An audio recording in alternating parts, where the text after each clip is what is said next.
हाय दोस्तों, मैं हूँ अमृता और मैं एक space sci-fi series the Orville ये एक्सप्लेन कर रही हूँ, जिसके पहले 2 एपिसोड ऑलरेडी रिलीज्ड है, उन्हें जरूर देखिएगा। और मैंने हाल ही में ऐसे ही साईफाई एडवेंचर सीरीज एक्सप्लेन की है जिसका नाम है टेरा नोवा, जहाँ पे इंसान टाइम ट्रैवल करके 8 करोड़ साल पहले यानी डायनासोर के टाइम में चले जाते हैं रहने के लिए। माइंड ब्लोइंग सीरीज है और उसका ट्विस्ट बहुत ही मजेदार है। उसकी लिंक मैं नीचे दे रही हूँ, जरूर देखिएगा। एपिसोड 3 की शुरुआत में हम देखते हैं बोर्टस और क्लेडन, ये दोनों भी मेल थे और कपल थे। बोर्टस ऑरविल शिप में कमांडर ऑफिसर था जिसने हाल ही में एक अंडा दिया था और अंडे से एक बच्ची का जन्म हुआ था, जो कि एक्चुअली में रेयर था क्योंकि उसके प्रजाति में लगभग 75 साल के बाद एक फीमेल जन्म लेती थी। अब सभी लोग बोर्टस और क्लेडन को कॉन्ग्रेचुलेशन कहते हैं, लेकिन इस बात से ये दोनों भी खुश नहीं थे। अब अगले दिन बोर्टस डॉक्टर फिन के पास आता है और उन्हें कहता है कि उसे अपने बेटी का जेंडर चेंज करवाना है। डॉक्टर ये बात सुनकर हैरान होती है और बताती है कि वो ऐसा नहीं कर सकती। दरअसल बोर्टस की प्रजाति के लोगों को ऐसा लगता था कि फीमेल होना यानी एक बीमारी है, इसीलिए उसे जेंडर चेंज करवा के उसे मेल करवाना था।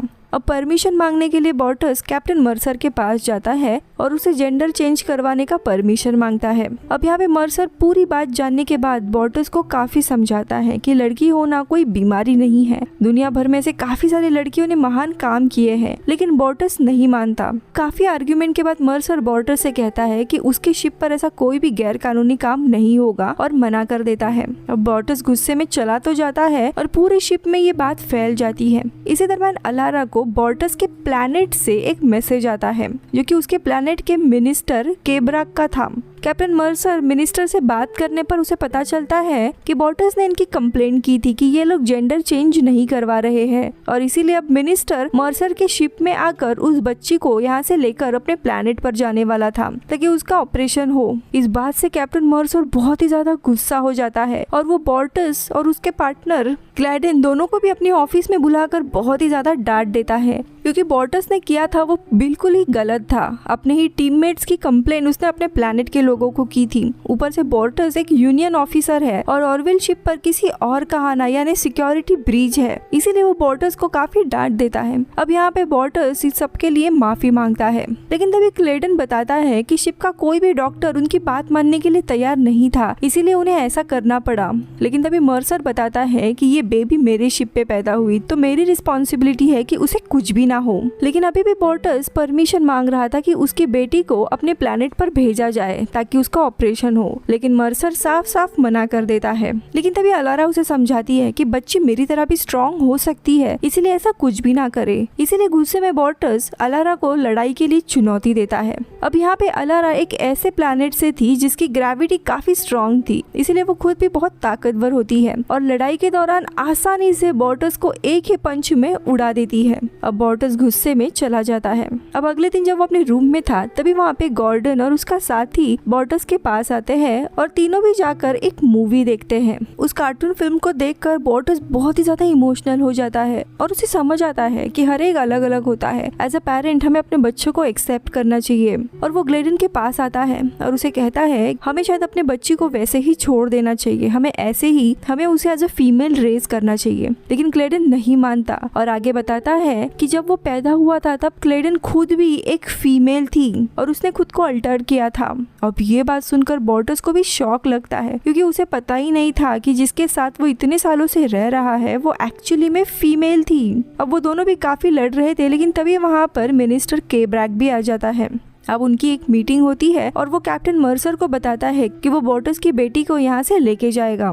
लेकिन तभी बोर्टस बताता है कि मैं इस फैसले से मंजूर नहीं हूँ और मैं कोर्ट में केस लड़ूंगा और मेरी एडवोकेट केली होगी। दरअसल केली भी एक लॉयर रह चुकी थी, इसीलिए अब ये सभी लोग इनके प्लैनेट पर जाने के लिए निकलते हैं। अब वहाँ पहुँचने पर मुकदमा तुरंत शुरू हो जाता है और जज सबके सामने उनके प्लैनेट के एडवोकेट कैगिस को आगे कर, जो केस के दौरान बोर्टस से सवाल करता है कि उसकी पार्टनर फीमेल थी पहले, लेकिन अब वो मेल है। इस बात से उसे कोई प्रॉब्लम था तो वो मना करता है। वो बताता है कि वो अपने रिलेशनशिप से खुश है, लेकिन उसे अपने बेटी को चेंज नहीं करना है। तो लॉयर ये प्रूव करता है कि अगर दो मेल एक दूसरे के साथ खुश है तो इनके प्रजाति को फीमेल की कोई भी जरूरत नहीं है।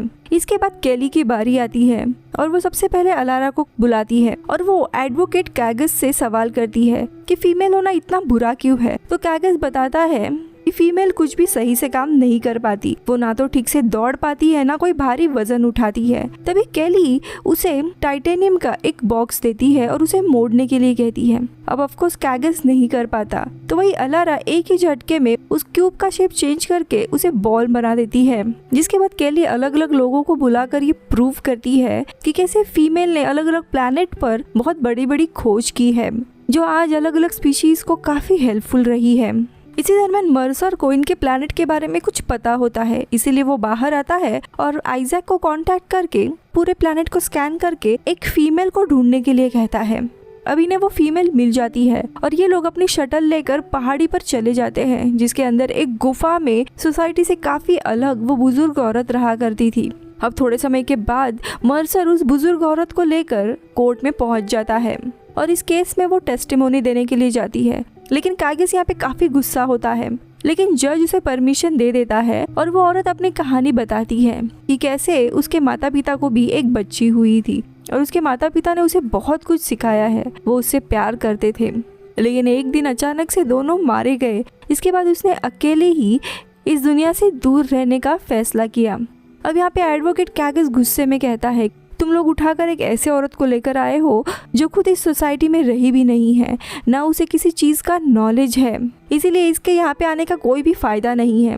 लेकिन तभी वो औरत एक कहावत कहती है, the blackest Abies is pock in the flash when one has gazed in solitude upon the infinity of self. दरअसल ये कहावत इस प्लैनेट के मशहूर लेखक गॉन्डिस एल्डन की थी। इस पर एडवोकेट काफी गुस्से से पूछता है, तुम उस महान लेखक का नाम इस केस में क्यों यूज कर रही हो? वो लेखक तुम्हें मुड़ के भी नहीं देखेगा। लेकिन तभी वो बुजुर्ग एडवोकेट के पास आकर कहती है कि वो लेखक मुझे देखेगा या नहीं, ये तुम उसी से क्यों नहीं पूछते, वो तुम्हारे सामने खड़ा है। और यहाँ पर सभी लोग हैरान होते हैं क्योंकि इनके प्लैनेट का एक महान लेखक और कोई नहीं बल्कि यही औरत थी। वो बताती है सोसाइटी में कंट्रीब्यूट करने के काफ़ी तरीके हैं और मैं काफ़ी खुश हूँ कि मैं एक फीमेल हूँ। खैर अब थोड़े समय के बाद फाइनल वर्डिक्ट डिक्लेयर करने का समय आता है। तभी जूरी बताती है कि बॉटस ने कोई भी प्रॉपरली प्रूव नहीं किया है कि बच्ची का जेंडर क्यों ना चेंज किया जाए। इसके चलते सर्जरी होगी और वो बेबी लड़का बनता है। इस बात से बॉटस को बहुत ही ज़्यादा दुख होता है। थोड़े समय बाद केली बॉटस से पूछती है कि इन सब के बावजूद क्या तुम क्लेडन के साथ रहना चाहोगे? तो बॉटस बताता है कि वो अपने पार्टनर से काफी प्यार करता है, इसीलिए उसको छोड़ने का कोई इरादा नहीं है और चाहे लड़की हो या लड़का, वो अपने बेबी से भी उतना ही प्यार करेगा। अब क्लेडन भी आकर बॉटस से माफी मांगता है और अगले दिन उन्हें उनका बेबी मिल जाता है, जहाँ पे बॉटस अपने बेटे का नाम टोपा रखता है और उसे एक अच्छी जिंदगी का वादा करता है। और यहीं पर ये एपिसोड खत्म होता है।